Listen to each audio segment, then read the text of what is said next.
Rail line ধরে train চলবে, এটাই সহজ স্বাভাবিক চিত্র। কিন্তু রেল লাইন ধরে ছুটে চলা এই জিনিসটা দেখলেই চমকে উঠবেন যে কেউ।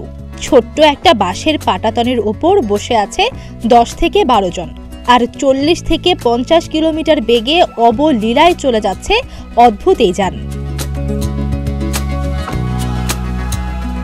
এ দৃশ্যের দেখা মিলবে কম্বোডিয়ার বেটামবাং প্রদেশে। এ অঞ্চলের বিখ্যাত এই বাঁশের ট্রেন বা নুড়ি। পর্যটকদেরও অন্যতম আকর্ষণ থাকে এই বাঁশের ট্রেনে ভ্রমণ করা। জঙ্গলের ভেতর দিয়ে খোলামেলা এই নড়িতে করে রেল লাইন ব্রিজ পার হওয়ার রোমাঞ্চকর অনুভূতি পেতে পর্যটকরা আসলেই একবার হলেও এই যানে ভ্রমণ করেন। নড়ি কিন্তু আবার চলে মোটরসাইকেল বা ট্রাক্টরের পুরনো ইঞ্জিনে, আর নড়ির চাকা ও এক্সেল সংগ্রহ করা হয় পুরনো পরিত্যক্ত ট্যাঙ্ক ও লরি থেকে। উপরে বাঁশের পাটাতন বসিয়ে বানিয়ে ফেলা হয় বাঁশের ট্রেন নড়ি। একে কিন্তু গোটা কম্বোডিয়ায় পাবেন না। নড়ি দেখতে হলে আপনাকে যেতে হবে বেটামবাং প্রদেশে।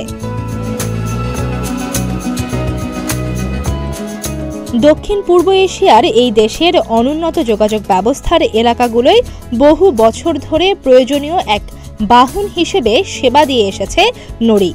1970-এর দশকে গৃহযুদ্ধ ও খেমার রোজের শাসনের সময় কম্বোডিয়ার জাতীয় রেলরোড পরিত্যক্ত হয়ে পড়ে। 1980-র দশকে আবার ট্রেন চলাচল শুরু হলেও চলতে থাকা গেরিলা যুদ্ধে দেশের বিভিন্ন অবকাঠামোর 12টা বেজে যায়। ট্রেন চলাচলও বন্ধ হয়ে যায়। এতে মানুষের পক্ষে এক এলাকা থেকে আরেক এলাকায় যাওয়া অনেক কঠিন হয়ে পড়ে। আর এই সমস্যার সহজ এক সমাধান বের করেন স্থানীয়রা।